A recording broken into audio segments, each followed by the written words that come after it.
And we're live. Welcome to Earful of Dirt, the Major League Rugby podcast. Thank you so much for joining us. I'm Corey Munson, coming to you live from Des Moines, Iowa. I'm joined as always by Aaron Castro in Arizona. And our co-host Liam is actually on assignment tonight. He is at the NSCRO Championship. So I'm looking forward to hearing all about that next week. In his place, we have got Craig Gridelli from New York City. And Craig, thank you so much for joining us. Tell the nice people a little bit about yourself. Yeah, thanks for having me. I'm happy to be here. I am from New York. I've actually lived in Seattle and Austin as well, so I'm slowly making my way through all the MLR cities. You probably, if you've seen or heard of me before, it's probably as a writer for the Runner Sports. I cover MLR and USA Rugby, and you may have seen me on Twitter at American RFC. Fantastic. And you'll be sure to follow that his Twitter handle because he has just got so much great information on a regular basis. So thank you so much for being here, Craig. We really appreciate the pinch hitting there. So as always, Josh Fredlin is behind the camera, hanging out in the comments section, doing the moderation duty for us. So thank you, Josh, for that. And I guess with all that said, what you guys been up to this week? How's your week been? Craig, why are you underselling yourself? I mean, you could talk, we could talk about how you played in the black market that is business school rugby union. Yes, talk about that. That's off the radar. No one's supposed to know about that as it's completely unregulated. No, yeah, I played. I did play at business school at University of Chicago, an NBA World Cup. Played here in the city with New York Rugby Club for the last 7 years or so. I'm typically, I started as a flanker, but these days I'm pretty much a prop. So you just honestly, are you going to be starting for Rooney in the playoffs? Yes or no? No, hopefully not. So can you play scrum half? Because I was told Ben Foden is the backup scrum half right now, so they might need you to. How good's your service? I'm not sure that they fully appreciate my strategic mind, so I'm going to say they're going to pass on me at scrum half. But let's hope it doesn't come down to Ben Foden either. That would be a dark time for New York. So, all right. So last week I had some recording issues for another podcast I work on that is rugby related. Holy shit. Outside of rebuilding redundancies, in which I was like, I think Grant Cole was like, you used to be the head of the redundancy department. So when I was in the Army a long time ago, not as long ago as Craig, but we did operational testing of all the new communications equipment. So basically we did our missions, but also had the newest radios on the shit. And you always had to be redundant because guess what? Communications always dies. It sucks. And so I had to figure my third backup was I had to fall in on that. I'm sorry if you couldn't really hear the JP Smith interview. That'll be fixed. I tried editing the file and it was rough, but whatever. JP Smith for the Seattle Seawolves, really cool dude. Man, he's got a bullet for right hand when he dishes out, and he's pretty good with his left too when he dishes out as a scrum or a breakdown. So that's pretty nice. But last week was really good rugby wise. Premiership semifinals. I liked how everything was staggered, so I didn't have to watch every single one of those European games at the same time. So that was cool. And then MLR games, really wild stuff. That might be the understatement of the night right there. Craig, what you been up to? Well, I enjoyed my 3-day weekend. I agree. It's great rugby. Also, the Sevens tournament. USA couldn't quite beat Fiji, but was exciting nonetheless. Incredible MLR weekend, though. Couldn't make it out to MCU this weekend, but exciting game there. And then Sunday finisher with a surprise draw was, pretty much as exciting as it gets, and it's going to be an exciting last week. It certainly is. We've got a lot. We've got a lot to go through. I guess around here, not a whole lot new. We just can't seem to stop raining in the Midwest, so I don't know what's with that. But otherwise, had a little bit of TV time, had a lot of family time over the holidays. So yeah, it's a good weekend. I guess I'll go ahead and introduce the show. For those of you new to Earful of Dirt, we do this each and every Monday night here live on YouTube. And then each and every Wednesday morning, we post a podcast version online. We discuss Major League Rugby, the United States Professional Rugby Union. It's a chance for us to look at the issues, hear from the league, players, and team leadership, and check in with our friends from across the U.S. rugby scene, like Craig. So there you go. Aaron, what we got on the show this week? Well, Houston with their grand opening of Aviva this time, the soft opening didn't really go that well, but they looked good. Yes, it was Austin, but Austin tends to make all the good teams look like crap, even though they still lose. So they looked good. It was really good to see what they've been able to do under Coach Paul Emmerich, and we'll talk about that. Oblivion, that's a strong word, man. So New Orleans continues to skid, this time against another playoff contender in New York. But we'll talk about that. Toronto, man, they are hot. They're going to be intense. The Raptors, now the Raptors are sliding into oblivion. That would be accurate. They were turned, the arrows shot down a bunch of Raptors, and they were turned into a sandwich. Specifically the Old Glory sandwich. If you haven't seen the Old Glory sandwich put together by Cuisine Solutions, check that out. Hey, we need to sponsor Cuisine Solutions, so I wouldn't mind. Utah at Seattle. That was a great nightcap. We'll talk about draws at the end of towards the meat of the show, I guess, after we cover these games. But yeah, so there's that. So let's get right to it. We opened the weekend with Houston hosting Austin at Aviva, and you guys are right. You're right, Aaron. It's a beautiful stadium. It's absolutely wonderful to have another stadium in the United States that is rugby specific. Compare that to if you happen to catch any of the Old Glory DC game tonight. They were playing on a football field that had really poorly painted rugby lines on it. So we can talk about that later. But Austin did fall to Houston. 15-36 was the final score on that one. Craig, you're the guest. Why don't you lead us off with a little bit of analysis here? Yeah. Well, I think the first thing that has to be mentioned is the grass stayed connected to the earth. So that was a win for Aviva, since that was a big improvement from the soft opening. But also big improvement is just Houston's play under Coach Emmerich. I think looking back to last year and earlier this year, everyone's always remarked that Houston had a talented side. And for whatever reason, it just wasn't getting done under the previous leadership. I think the age of Emmerich is off to a great start. And yeah, again, like Aaron said, it is Austin. And they had a stunner against NOLA, but that's one game. And, don't want to overread into things, but they really look like a team that's playing with a bit of swag now that they didn't have earlier this year or last year. Austin, on the other hand, not really showing much swag.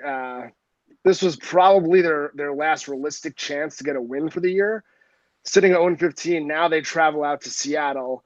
That's going to be tough for them. Looking at an 0-16 season, I think everyone remembers a couple weeks ago, their front office was on YouTube in the news, talking about the struggles of Austin. And one of the things they mentioned was a lack of a developed rugby community in Austin. And I think everyone here in America can sympathize with community growing issues.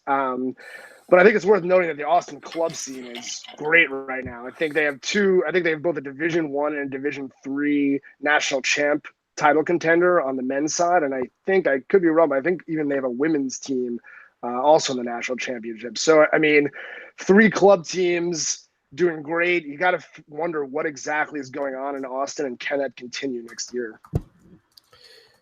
It's really Austin's interesting. I guess I'm going to go backwards. So lack of connection. One of the things that really matters is your spine. And so we talked about spine selection and consistency of selection from the 2 to the 8 to the 9 to the 10 to the fullback. So you have if you have a solid spine, you're probably going to be good. And then you have to have like specific a 9-10 connection. And Austin and Houston have really struggled with this all season. Austin, unlike last year, I think, you know who they need? You know who was really good at this, at running their system, was Marcus Walsh.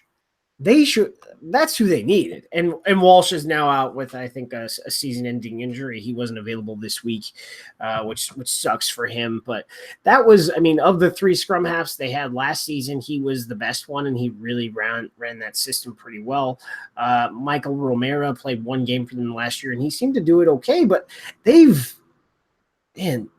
gone through scrum halves and 10s this year that they just can't seem to get that chemistry set so that they can run their system the way they did last year. Last year, they had a pretty potent attack and no defense. This year, they have a decent defense and an attack that just can't get off the ground. And when they do score points, it's basically athletes on a line break getting lucky, really. Houston for most of this season really struggled with when Arata was there. I felt that Arata was worth wins in the 2 games that they had Arata, they won. So that's kind of interesting. And I guess the connection between Murphy and Windsor just sort of wasn't there, but there were some other like connectivity issues when it came to how they were running their system. Whereas, you know what, that has changed so much, like with the way that they played against New York, although it wasn't like really good to get them a win, they still they stifled financial. We need a sponsor. They stifled New York pretty hard, but they just weren't there. They weren't really in this newer, wide open system that they wanted to play, which they did play against New Orleans, and they definitely played this time. Although Austin, I've talked about sort of that Austin defense, and this is where it really gets sort of weird. That I wasn't expecting from Houston is that they didn't win 100% of their scrums against Austin. In fact, they won less percentage of their scrums than Austin did, and their line-out percentage was also kind of trash. What they did do is, they took advantage of some opportunities. Line breaks, 11-2. Jamison Fa, Nana Schultz, threatened Palamo, and Joshua Vithi. Like, they are playing within a system where if they hit the gap, they will score. Like, Threaten Palamo looks like he's 30 now. He hasn't really played a lot in the last 2 years, but he looks like he's 25. He looks good. He looks really good. So I think he is going to push contention at a center pairing that in Paul Lasike and Bryce Campbell that hasn't really been touched in 2 years since Paul Lasike and Bryce Campbell started playing together. So that's really good to see going into the World Cup. What's there to say about Austin? I hope you guys figure out what you need to figure out off the field, and you don't really do too many changes, because wholesale changes, again, if you junk this roster like you did this last year, because this is how you don't create continuity. Of your 33 players that you had under contract, you keep 11. And most of those guys were starters that you got rid of. So if you have to add 22, and the season was long, they had injuries. The other teams have had injuries, but they had more continuity. Houston, one of the reasons why they lost games had to definitely be continuity, because they replaced a lot of players too. Look at the roster. It's different. The only team that added, I guess another team that's stunk it up a lot, that didn't have a lot of continuity, was Utah. So the teams that had the least amount of continuity from season to season end up being the bottom three on the table. So that's a lot. One of the things that you really talk about in rugby. To go towards the front end, before this game, both teams had scored 27 tries and conceded 57 tries. So they were kind of equally as bad in theory. This defense for Houston, though, the line speed of it sort of reminds me of San Diego, and it sort of sucks that we won't get to see this Houston, the Emmerich Houston team, against San Diego later on, because the season is over for them after this week. And they have a chance to finish with 6 wins. Like, they really do. I think they'll finish with 5, because I think 6 is like the Utah game is a bit much, especially with the way Utah has been improving, and it really requires them to be healthy and fit and rested, and they have 3 games in 8 days. So, yeah. That's a lot. So the second game of the weekend was NOLA at RUNY, and this is okay. So the headline was me. It was not Aaron. I said that NOLA continues their slide into oblivion, but it's another loss, another close loss. This time at the hands of RUNY. The final score is 22-24. Aaron, you want to lead us off into this one? Yep. So New Orleans has worked hard on this scrum, and really the statistics kind of like show that for them, especially over the last 2 weeks. They have worked scrum consultant business, Team Corbs. If an MLR team or a college team needs some help, at Team Corbs, you can get a hold of them. He has worked with San Diego. He's worked with Houston. Alex Corbizero and he was on the broadcast for RUNY this weekend. So he has worked with a bunch of different teams in MLR and a bunch of college teams this year as well. So if you guys need some help, he'll give you that British and Irish line coaching. I'm going to disagree with Craig here, and he'll talk about why on his end. But time of possession for me is a really irrelevant stat, especially in Major League Rugby, because we've seen some games where there was like a 30% possession in favor of the winning team and 70% possession in favor of the losing team. And it sort of almost happened here. For the most part, New York really just wasn't able to score when they needed to. And a lot of that had to do with the New Orleans defense. But one of the things that I really think that is going to help New York if they make it into the playoffs is something that was different for them. Or it was just different when I watched this game, was the attacking play on restarts. I haven't seen them play like this, or at least get that good of contention this whole year. Connor Wallace-Sims or Mark O'Keefe or Mike Sinclair, or even I think Luke Hume got up and in the face of a NOLA player, and they stole 3 restarts from New Orleans and were able to convert, I think, 2 tries off of that. Connor Wallace-Sims on the first restart just went up and got it. I'm pretty sure Nick Feeks who was on the right side? Tongawiya Tongawiya was probably very, very mad about that one. No, Tim Maupin. Tim Maupin was on the right side. He actually had a really good game for New Orleans, over 100 meters made. Holden Younger had a really good game. I thought Cam Dolan played well. In fact, in a lot of ways, I don't think a bunch of New York players played well, but a bunch of New York players also played very well. Cahal Marsh is really healthy now, which, he took some hits, but the last 2 games for him have been really good. And of course, the Butcher does Butcher things. He's becoming sort of my idol because hookers are the best and most intelligent men on the pitch. Overall, statistically, it was pretty even in meters made and in meters kicked. Scrums, both 100% for both teams. Similar lineout percentage, similar turnover percentage, similar penalty count.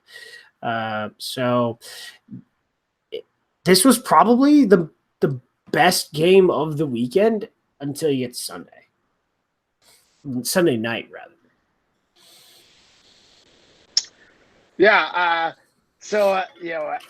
I agree with Aaron that time of possession isn't always a critical thing. I think in this particular game, it was very telling of New York's game plan. And I think when you look at NOLA, all year they've been extremely dangerous with ball in hand. They're incredibly talented attackers, especially in space.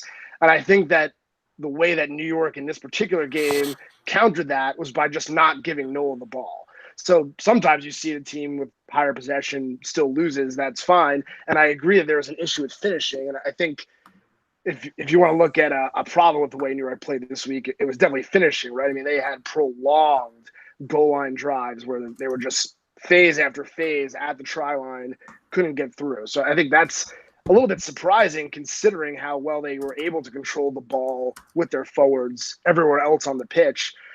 Couldn't bust it through at the end. But I think I agree with a lot of what Aaron said in terms of Colin Marsh is healthy again, which really seems to make that offense work on attack. Without him or without Chris Mattina, Harry Bennett, maybe he just didn't have enough reps, but there just wasn't that same sense of direction to what they were doing. I thought Ben Foden had a very good game for New York. I thought, counterattack, kicks, runs, he was really keeping the pressure. In that second half, you basically never saw they scored a try. So, I mean, you saw it, I guess, a little bit, but you generally hardly ever saw NOLA outside of their half. And that's why New York was able to win in such a low-scoring contest this week. I do think, NOLA played pretty well. I think they held up decently in the scrum. They did concede a penalty try in the scrum, but, I mean, they didn't turn over any of their own. So, I mean, it was just an even match. These are two pretty good teams. They're both fighting for a playoff spot. This was a quasi-playoff game, and it came down to the wire. It's an exciting one to watch. I look at this game and you talk about that penalty try, so that usually shows some dominance. And I think of the of the packs, they were the more dominant scrum, of course, for New York with that penalty try. But even throughout the game, more so. And I'll highlight this in the next match we'll cover, which is Toronto versus Glendale.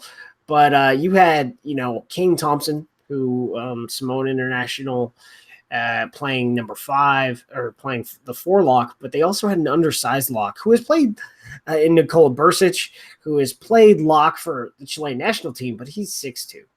And I will talk about short locks shortly. So they have some injuries and where they're missing some guys in that engine room that would have helped them in this case after they've, done some work to improve their scrummage. So, yeah, it's.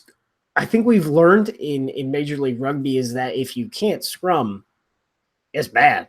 So if you let it be more than 50-50, because that's what internationally how you look at the decisions from the ref, if you let it get to the point where, one team's going to be fully dominant, you're going to be screwed.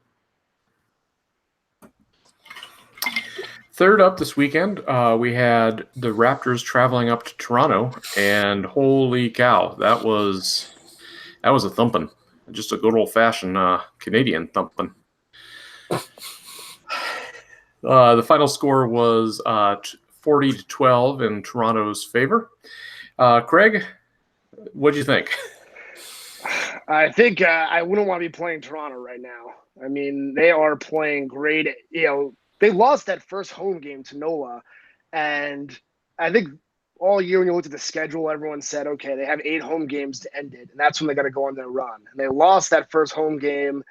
They were, I believe they were a game under 500 at that point, and it looked pretty dark. And since then, they're untouchable. They beat San Diego, they beat Seattle, and the games aren't even close now. I mean, they destroyed Glendale this week, 6 tries. I mean, they did it in every element of the game. They're out set piecing their opponents. They're playing better defense than their opponents. They have more exciting open play than their opponents. Really, they may even be hotter than San Diego right now. I mean, they may be the informed team, and I wouldn't want to play them. Glendale, look, Glendale for me will always have a special place in MLR history. They're the 2018 standard bearers in a sense. They were the regular season champs. Obviously, they were the runner-ups in the end, but they were kind of the first name of quality. And this year was a tough year for them. They're not going to make the playoffs. there's no obvious route to making the playoffs next year. I mean, things change a lot from year to year here, but they didn't leave a great taste in my mouth, and obviously there's a couple games left, but right now they haven't left a great taste in my mouth in terms of the avenue for growth for them. So we'll see. They're going to regroup. They have a interesting matchup coming this week, and curious to see how they'll play when they're officially mathematically eliminated. There is an avenue for growth. I'm going to talk about that. So I've been beating this drum pretty much all year since I was kind of okay with Luke White sort of moving to being a second row last year, but considering how much it has affected their scrum, more so because Luke White was probably the best loose head in MLR last year when he then somehow transitioned to being a right lock. And I have no idea why that happened. Props are very versatile. Yeah. This year he lost some weight, so I would say he was less powerful. And, when it comes to moving a scrum, when you've got one that's heavy and has more technique and you have one that's light, it's not going to work. Now, Luke White is a guy that needs to be on the pitch because he has such a high work rate, but he can play 6. Like, come on. And then, so the obvious, and then William is like Monroe was out there, and he's a very dynamic player, especially if he's playing in the back row. We haven't seen him in a while because he was injured. And he was playing 4-lock, and he's undersized. He's 6'4", and Luke White is 6'3". And having stood next to Brendan Daly, he's like 6'4.5", but he is bigger than Monroe is. Like, he is a big man. And why he's playing 6, I don't know. Good for him, but he needs to be like for them. He probably he's a traditional lock. He's played lock for a very long time, and especially at Cal, and for the Eagles even. So why he's not locking for them when he is significantly larger, more powerful in the scrum, I don't know. And so the next thing would be is going out and finding some giants and putting them in their second row. That is the obvious move for growth for Glendale. There you go. Glendale, their scrum got pushed back. Not like it wasn't like on like skates like they were when they beat Toronto 22-0. Even like they got pushed back every single scrum. They lost a bunch of scrums. They made a bunch of meters in this game, but it was a lot of garbage due to the kicking game in Toronto. Toronto really made them come out and exit and then sort of shut it down with their defense, really play in their own half.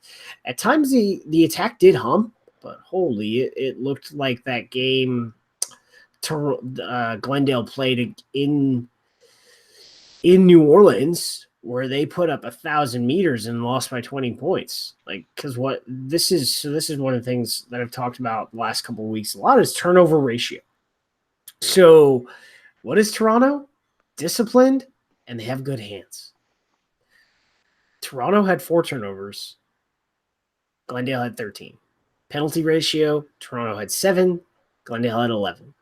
The set piece was a mess, only a 69% lineout percentage. Toronto stole 2 of Glendale's lineouts. And Toronto was the other defense with great line speed this weekend. And then line speed coming out of places on first receiver, second receiver. Like guys that lit it up. Gaston Mieres. Oh my gosh. I thought he had a lot more meters than he had in this game, but he had like 92 meters on 5 carries, 3 line breaks, 2 tries. If we're playing baseball, this guy is going into the Hall of Fame on that game alone, because that's a home run, 40% of the time. Jeez. Andrew Ferguson and Luke Campbell also had really good games for Toronto as well. Yeah. And so we wrapped up the weekend with what proved to be the 3rd tie of the MLR season. And this was the game to watch if you were going to catch a game this weekend. So we had Utah traveling to Seattle. Utah, another team that is not going to go into the postseason, and Seattle, one that is on that bubble right now. and they ended up with a tie score, 27-all. So, Aaron, you want to start us off with this one? So I talked about the consistency of selection along the spine earlier on in the show, and Utah has slowly been improving, and that improvement has come with consistency of selection along their spine. Jeremy Lieber has consistently been their starter at hooker, and Johnny Ika at 9, and Reeves at fly half, and then Tim O'Malley at 12, and James Semple at fullback. So you have, and then the 8 has been sort of in and out between Les Soa and Sayo Hila and John Cullen taking different positions on the field. But for the most part, the spine is sort of settled in. What was their game plan? What does your game plan need to be against Seattle? Don't attack where they're strong. So that back row, stay away from them. And they sort of did that. Nakai Penny and Brad Tucker had pretty good games.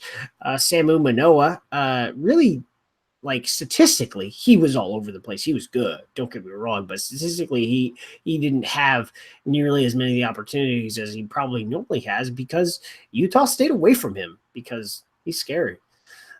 Did Seattle play well? I don't think so. They played good enough to win. They were in a position to win.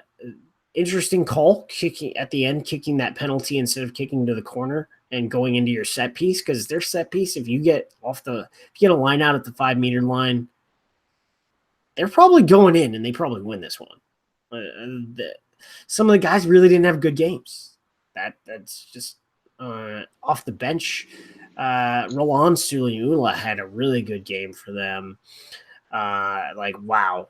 It was really good for when he came off the bench. George Barton, he had a pretty good game. What I think I saw a GIF of him doing push-ups. I forget. They were waiting for something, and he just started doing push-ups. It was kind of funny. I know there's a lot of griping about this one, but they had their opportunities, and this is how I talk about turnover ratio. It was and penalties. It was in Seattle's favor. Turnover, they had 10. Utah had 13. Penalties, they were more disciplined, which is kind of surprising because last year the most penalized teams in the league were Seattle and Glendale, 8-14, and that's a lot. Seattle has got their penalty rate down significantly from what they were at last year. So Utah did give them their chances. Meters gained. This is another really close game if you look at everything. Sort of similar in the same vein that New York was. Both had over 700 meters gained. Utah kicks for 685 meters, Seattle 640. Passes, they pretty much had the same passing rate.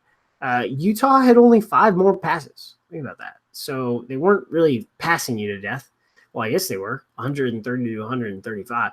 The major difference in this game was defense. Utah attempted 35 more tackles, but also made 38 more tackles than that Seattle defense. So, kind of gives you an idea of what went on. Yeah, I think it's funny because Seattle, I always think of it as a very sound team. They're methodical, they play well, they have good structure, they're intelligent with what they do, and they just go about their business and they do it in a very effective way. These last couple of weeks, when Seattle's been playing really well, they've actually shown me more excitement and attack than I've seen in the last 2 years. And I wonder if they got a little carried away with that this week, because Utah is kind of the opposite. They're very improvisational. They're very play what you see. There's not a great, connectivity down the line. There's not a great, team building sense in the way they play, particularly in attack. And Utah was having success early with line breaks. They were running at good lines, just making plays. They're athletic guys. They're big guys. They're fast. They can make plays. And Seattle, when they got the ball, it was like they were trying to play the same way. They were then just sending, crazy lines, trying to do, very aggressive support lines, quick taps, counterattacks. They weren't playing their brand. They were playing the Utah game. And I think they were playing in Utah's comfortable space, and they were losing, and especially in the first half.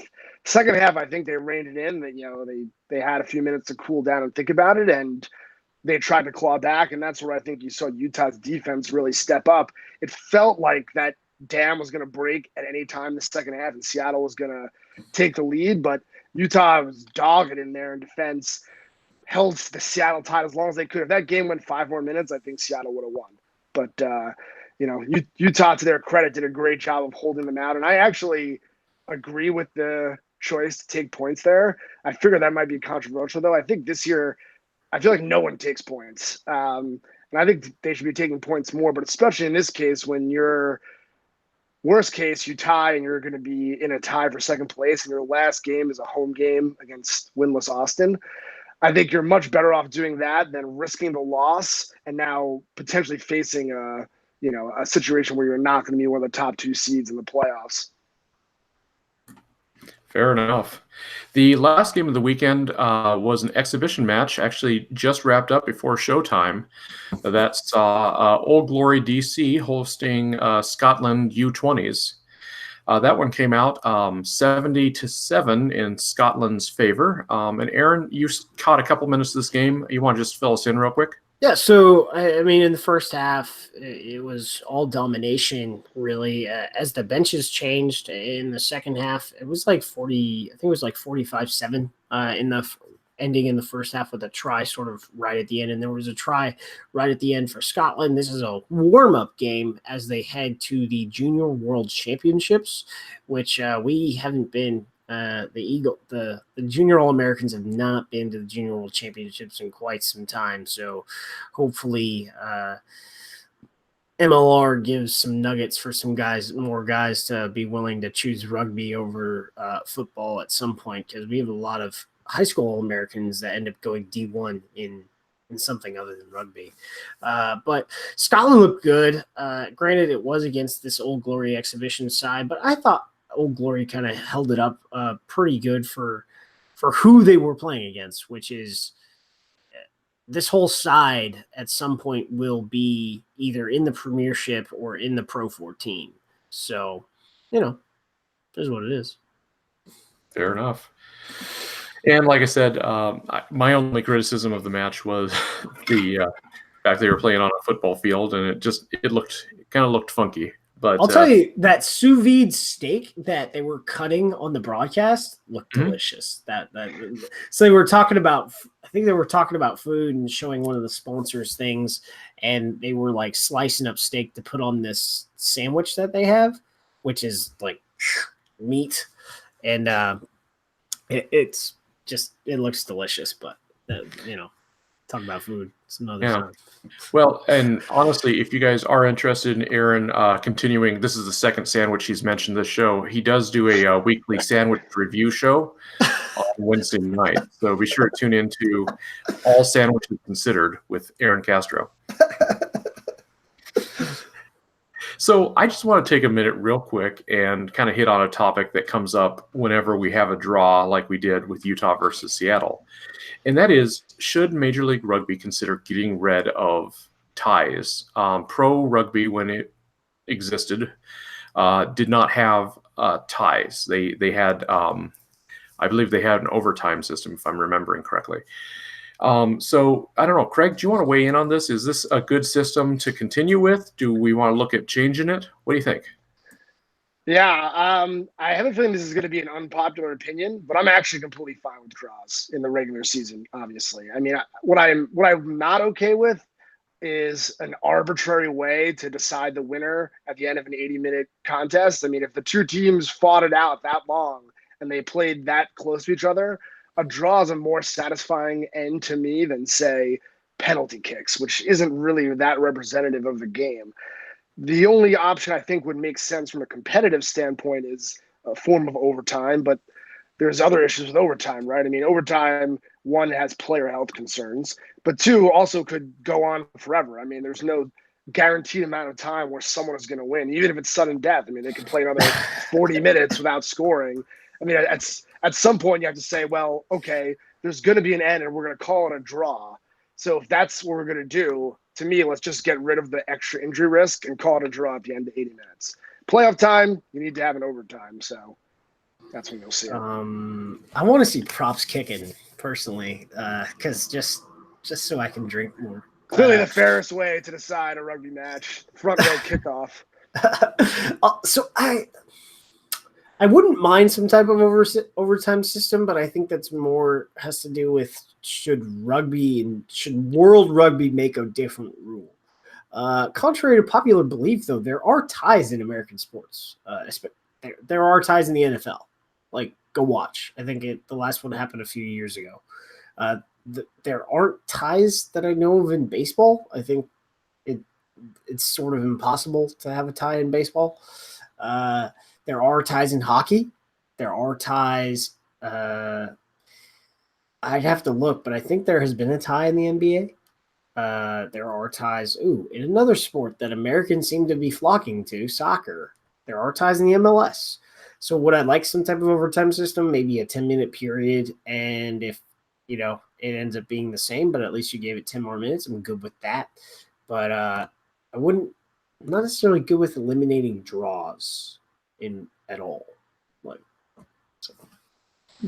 Okay, well, I appreciate the insight, guys. And, it's one of those issues where I think, for me, it's an accessibility issue. When you talk about it's not American or it is American, I don't know if that matters so much, but I think it's less satisfying to have a draw. And that would be my only complaint is that,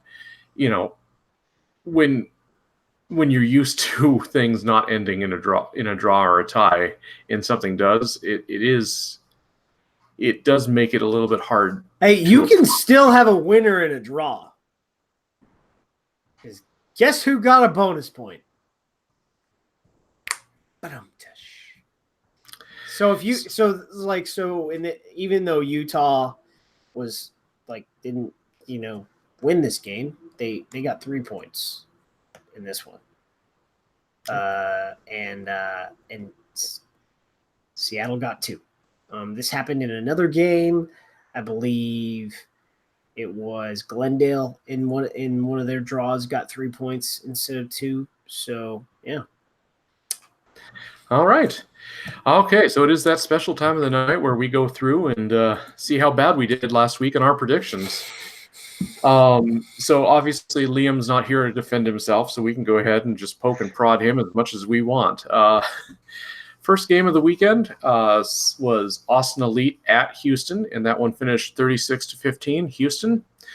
Aaron, you had Houston by 15. Liam had him by 12, and I had him by 10. So you were the closest. Yes. Good job on that one. Next up, Sunday afternoon was NOLA Gold at RUNY. And Aaron, you had that was 22-24, Rooney's favor. Aaron, you had RUNY by 3. So close. So freaking close. Liam had NOLA by 5, and I had RUNY by 7. Next up was Glendale at Toronto, and obviously that was the tough one. So for Glendale fans, anyway, we had 12-40 was the final score there in Toronto's favor. Aaron, you had Toronto by 5. Liam had Glendale by 6, and I had Toronto by 3. So at least we picked the right team. I think you can stick a fork in Glendale. Yeah, they're pretty much done. Last game of the weekend was that draw, and none of us saw that one coming. So we all had Seattle picked. Aaron and Liam had Seattle by 10. I had Seattle by 12. I'm so vexed. So where does that put us with the standings, Aaron? All right. With a full game's worth of points in first place at 11-3-1 with 15 played in one game this weekend to come is San Diego with 57 table points. And now let's get into the four-way tie for second place based on tiebreakers. New York at 11-4 with 53 table points. So the first tiebreaker is wins. The second tiebreaker is point differential. And so Toronto at 10-5 with plus 108 points and 53 table points to fourth places 10-4-1 with 53 table points. Seattle Seawolves, who is plus 81. So Toronto is ahead due to a 27-point greater point differential. But if it went down to another tiebreaker, they also have more tries scored. And then in fifth place at 9-6-0 is New Orleans at 53 points again. So they haven't won as many games, of course, so sucks to be them. And then seemingly they will finish in sixth place. There is no way for Houston to reach them, but at 7-6-2 and what could be 7-7-2 after this Thursday, 43 table points is the Glendale Raptors. In seventh place, we will get the battle for seventh place on the battle for seventh place on Saturday. On Saturday between the Houston SaberCats and the Utah Warriors. But at 4-10-0, 20 table points is the Houston SaberCats.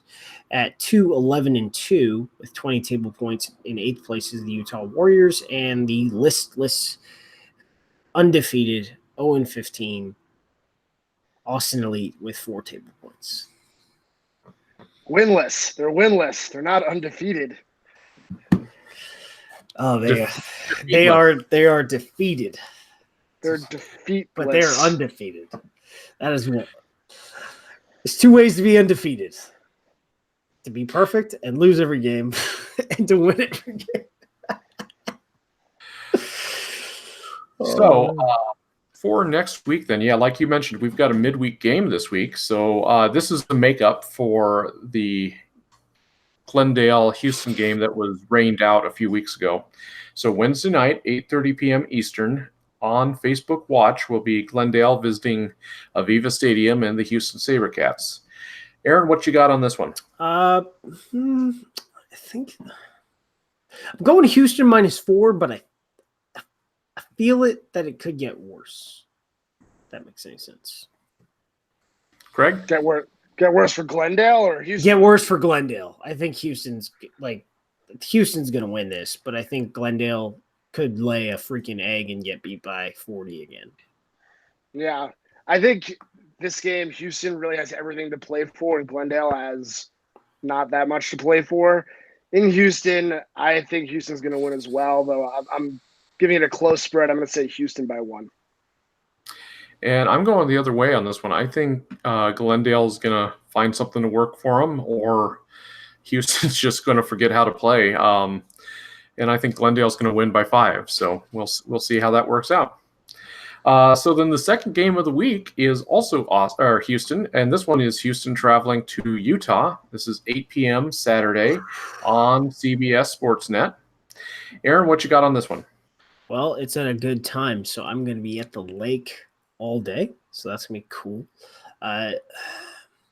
So I don't think Houston's going to get – I think Houston could win both games, but I think that they're just with how close – with no time to rest, I would say the Utah Warriors eke it out.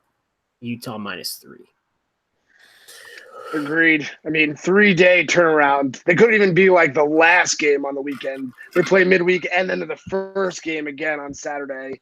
That's just too quick of a turnaround time. I say Utah by 5. And I'm just feeling very contrarian here, so I'm going to go Houston winning this one by 10, because why the hell not? All right, Sunday, we've got RUNY at Toronto. This is 1 p.m. Eastern on ESPN+. I think this is going to be a game to watch this weekend. I really do. I think the last 2 games could be pretty good. Oh, I guess there's the last one. So anyway, so what do you think, Aaron? The first game of the weekend is of Sunday is New York at Toronto. So, well, I just – based on the last few games, I don't think New York is performing nearly where I thought they could have been. And maybe with, now 2 games of a healthy Kahal Marsh back, that will be different. But I'm thinking the defense of Toronto, the discipline of Toronto is really going to play a role here. And then the scrum for both is going to be, I don't think one may necessarily be dominant. So with that, the home side, I think, is going to win out, and they will make it to the playoffs as the 2 seed. That's what I'm thinking. Toronto -5. Yep, I agree with most of that. I think both these teams are playoff caliber teams, but Toronto is just so hot right now. And playing at home, when these guys met earlier this year in New York, Rooney won, but they snuck it out at the end. And considering how well Toronto's playing right now, I just see this going their way. So I'm going to say Toronto by 6, but bonus point that means for New York, which could be critical in the final playoff tally. Yep, and I'm on board with this one. I think Toronto's going to take this one, but I think it is going to be close. I'm giving them 3 points there. So then 7:30 p.m. on Sunday, we have got NOLA at San Diego. And so NOLA Gold, who's had an outstanding season, I mean, there's just no two ways about it, is now in there's a real chance that they're going to miss the playoffs. What do you guys think? What's the line on this one? So there's a way in for them if they only get 1 bonus point, but it requires other stuff to happen. NOLA needs 2 bonus points or a win to get it to a win gets them in the playoffs. 2 bonus points and somebody else screwing up gets them in the playoffs. But I don't think they're going to get 2 bonus points out of this. And I think San Diego is going to hum, and they will show that they are out for blood like they have the whole second half of the season, going San Diego -10. Aaron and Corey, have you guys heard any about Joe Peterson's health? Yeah, Peterson's going to be good to go. He just had a dead leg. So he was going to come off the bench versus Utah, but they just decided to rest him. And, Tyanosa played pretty well. He played a whole game, which is something we hadn't seen from Tyanosa, because they've just ridden Joe Peterson like hardcore most of the season, although Ty had backed him up 9 times before earning his first start. But Joe's ready to go, and he's had 2 weeks off. So sucks to be NOLA, I'm telling you. Yeah, well, that bodes well for San Diego, not so much for NOLA. Tynos is great, but Joe Peterson is one of the most valuable players to me. Playing in San Diego, these two sides just faced off. San Diego won in NOLA. Hard to see them reversing that here. So I'm going to say San Diego by 7.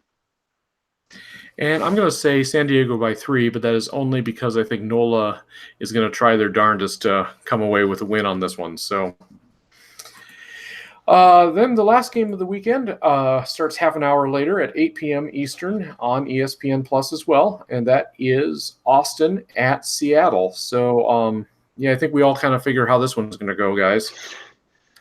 So I think Seattle gets a bonus point win here. They will secure the 3 seed for the playoffs, going Seattle -15. Can you imagine if Austin won this game? What that would do to the playoffs? What it would do to their their undefeated season? I mean, it would be a totally different look if they won this game and knocked Seattle out. If Austin win this, the whole season is redeemed. That would be wild. Their 1 win takes out last year's champion out of the playoffs. If Austin of course, wins this, I don't think that's going to happen. No. Seattle by 14. And I'm saying Seattle by 10 on this one. But Austin as the ultimate spoiler. That would be something to see for sure. But this is starting to sound like guys who hate Seattle or something, and we don't want to be accused of that. So I think we're going to say Seattle wins this one. Yeah. All right. So last bit of the show is always my favorite, and that's where we get to take some questions from Bob. I always like to say questions for Bob come to us mostly from our Reddit page, and that's reddit.com/r/MLRugby. I didn't know that. I haven't gone to this new Reddit that you started. Yeah, right. The first one I started wasn't good enough, so I started a new one. So reddit.com/r/MLRugby. Go there, ask your questions, and we'll talk about them on air. So first up Conky 2195. What led to the downfall of NOLA Gold and the rise of the Toronto Arrows? Aaron? Scrum stuff, man. They really have sort of struggled, and then they lost Ben Tarr for the season. I think John Sullivan and some other locks got knocked out. We haven't seen William Wegas pack since the beginning of the season, so it's you get some injuries up front, and it can derail a season. Now, are they out of it? I mean, they're still in it. Like, it requires some other teams to also perform to secure their percentage. So a lot of destinies are in the hands of the teams that play on Sunday. Yeah. I mean, I think downfall of NOLA is pretty harsh. They are still tied for second. But, I mean, look, it's a long season, and the things that were very effective at the beginning, teams will address that and start to prepare for it and game plan for it. I think you see defenses giving NOLA a lot less space out wide. You remember that first fixture against Toronto where NOLA just swung it from side to side and ran through almost unopposed on the edges. Teams don't let them do that anymore. So they've had to adjust a little bit, and they haven't been quite as effective. Toronto's rise, I think, was pretty much inevitable. They were missing 10, 11 internationals at the beginning of the year, and they were playing on the road, and they were an expansion team. I think as those things faded away and they started having home stretches, they had MLR experience, and they got their full squad back, they were always going to rise. All right. The Tallest Gnome asks, how come the announcers for the Toronto Arrows game are terrible? Come on now, look. MLR is a startup league, and it's trying to do something very ambitious.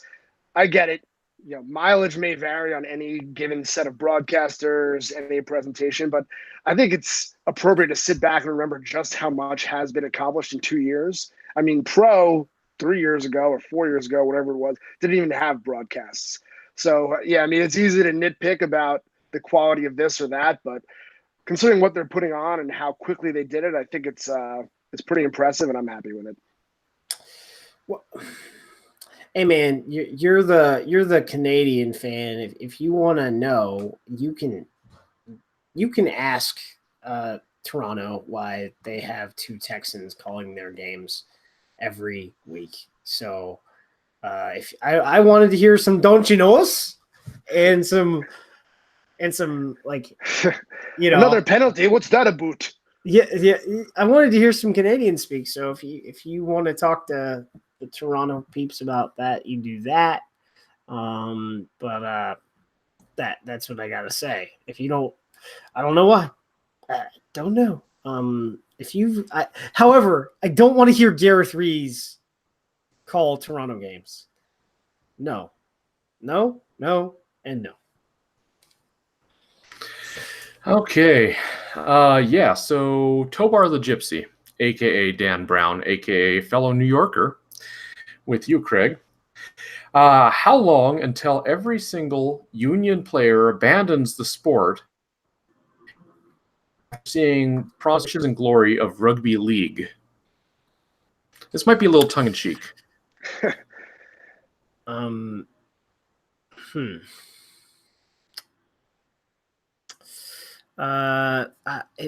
fact, I'm quitting this to join Aussie rules, so you won't see me next week.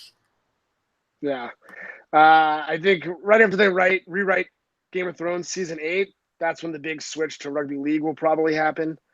I mean, look, I follow rugby more than probably 99% of Americans. I have no idea what's going on in rugby league. I don't think it's that close to taking over.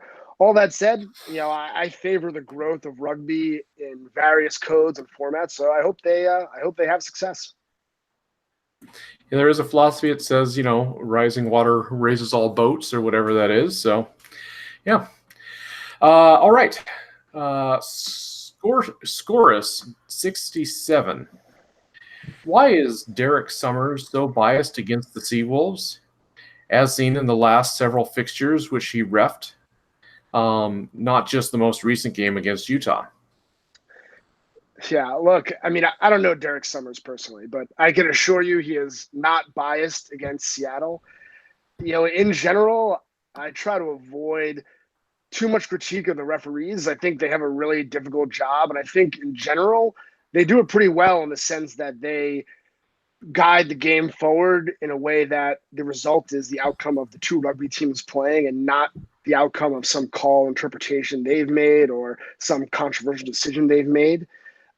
Like everything else, MLR is a work in progress. And I hate to break it to you, but at every level of rugby, people complain about the refs. They complain about the refs in the Six Nations. They complain about the refs in the World Cup.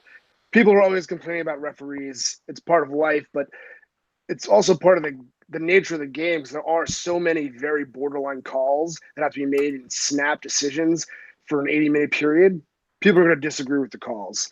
What I can't really remember is any game being decided by bad calls in the MLR. So I think overall, I count that as a win. So there's a lot of chatter on social about Derek Summers, and there was a lot of disgusting chatter on social about Derek Summers saying he was biased, saying one of the things that the reason why he called the game the way he called, he's not LDS. So whoever said that, no. I think we just had a crazy thing about inclusivity in rugby in another country. No. That comment was uncalled for. If he doesn't live in Utah, he's not from Utah. He's from Oklahoma and he lives in Texas. Derek Summers has been an international level referee for going on 5 years. Did he have a bad game? I don't know. I think the Seawolves had a bad game. They had enough calls and enough turnovers go in their favor to that they could have capitalized upon. So he's not freaking biased. Will Richard Every, the high performance referee manager, give him a pretty hard evaluation? It's possible. I don't necessarily know if he called a bad game. If you want to talk about other referees, there were a lot of calls made by the Southside touch judge. So what about that guy? Well, I'm not going to attack local high performance referees because most of the officials that are on the touchline are the local high performance referees that are in PNRFU, so Pacific North Rugby Football Union. So Derek Summers isn't biased, and did he have a bad game? Maybe, but I would say he had a bad game that affected both teams. There were calls I didn't like on that affected both teams. So one of the rugby values is respect and respect for referees, and that goes beyond just like players respecting the referee and saying "sir" and all that stuff. I guess we're sort of used to holding our referees to a standard, and they have, like Craig said, they have a tough job. We have a referee shortage in America. We have a referee shortage in rugby across the globe. There is an official shortage in high school football in the state of Washington. There is an official shortage in high school football in the state of Texas. Being a ref sucks because you work for people that hate you and you facilitate a game where people are really passionate about. And I'm friends with these guys, and I'm the first one to kick them in the nuts if they had a bad game. Like I am. You can ask Scott Green. He was on MLR Kickoff last week, and I'm trying to get him on a longer form podcast to where we can talk about refereeing in North America, like on a grander scale. And it's just different. Like this is, I don't know. When I saw that stuff today, I got really pissed off because it wasn't, the simple, hey, ref, you're blowing the game. It was attacking someone for no reason because your team lost. Like, who cares? Like, that is not what being a rugby fan is about. respect for the referee. It goes to the fans as well. All right. Well, congratulations, Scorus. I think you officially poked Aaron on that one. That's a good answer. I appreciate it. Thank you. All right. Colorado Mines Cole. How is it possible to have some parity in the league? Salary caps are cool. That's a good question. I think that's been one of the best features of the league. Sometimes there a certain level of inconsistency day to day when you have non-professional, non-full-time, or I should say non-professional, but non-full-time people, leading to inconsistent results that takes the form of parity, maybe to a certain extent, but I really do think the league has a tremendous level of parity, and it's, I don't know what the reason is, but it's great, and I hope they keep it up. Well, and to that one, I would just say we've got 4 teams tied in points right now, and I don't, 4 out of the 9 teams, so I'm not sure how we could bring more parity to this process. That's pretty evenly matched from the sounds of it. All right, switching over to Twitter for a minute. Life Love Rugby at LL Rugby. Who is the best impact player off the bench? Another good question. Tyanosa springs to mind. He's done a tremendous job. Particularly, I remember in that NOLA game coming in off the bench. I don't know who you consider the starter these days between Will Maggie and Atamalifa, but one of those two, whoever's not the starter off the bench, is a pretty big impact. And I think Phil Mack is actually a very good impact player off the bench. He hasn't been starting this year, but when he comes in, he does bring a certain level of leadership that I think really helps. Tyanosa was the big one. If Phil Mack was starting and JP Smith was back on the bench coming off, JP Smith has been very good off the bench for the Seattle Seawolves because he is a different style of scrum half. The beast himself. It takes like 2 really good flankers to keep Eric Duchal off the pitch for 50 minutes and then him come and be like crazy effective. When he gets the ball, he kills people in the same way that like a Samu Manoa does. Michael Baska for NOLA Gold has been very effective off the bench, playing scrum half, a position I really didn't know, like he hadn't played a whole lot of, down at Lindenwood. So but he has been very good off the bench when they needed a change of pace or Holden Younger picked up a niggle. And it's really nice to have 2 very young scrum halves when you're starting a brand new team. All right, and a second one from LL Rugby. What are your thoughts on the Super Sevens competition? So I could go into this a lot if you want. You can at me. I don't care. So last summer they were supposed to have a draft and have already played a season. I'm not really expecting much other than Twitter. That's it. Yeah, I mean, I don't know too much about it other than what I see on Twitter or on other social media. But I mean, I touched on this before. I'm not against Super Sevens rugby. I hope they do great. I'm definitely in the camp of let's grow the rugby pie rather than worry about fighting over whose slice is bigger. So, I haven't seen much. I really, nothing's led me to believe that it's about to break out. But again, if it does, I'll be a happy guy. I'm rooting for them too. Okay, Craig, can I get you on record right now saying that you will cover Super Sevens matches if they get started? Yes, you got it, Corey. So you and James Rowe are going to be the are you going to be the voice of Super Sevens rugby?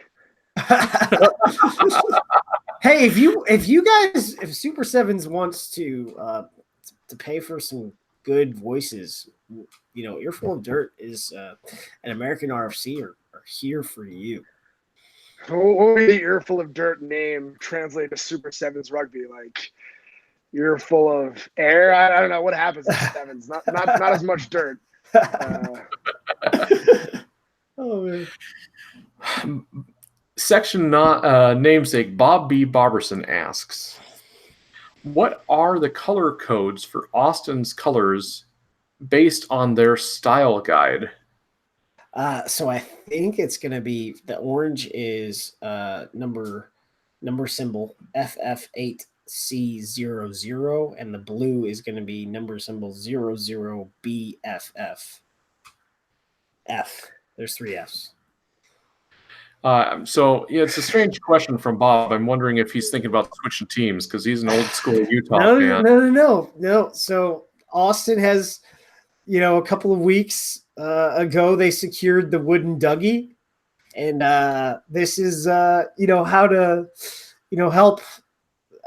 I don't know if he's going to paint it first, but I think that has something to do with it. Maybe send them a plaque. I don't know. Oh, that's fantastic. Craig, did you have any thoughts on this particular question? I think I already covered it. I don't know what else I could add except watch out when they beat Seattle this week. Everyone's going to be singing a different tune. Okay. Jerry Rugby on Reddit asks, higher seeds get home playoff games? ? Thought so, but I don't even know anymore.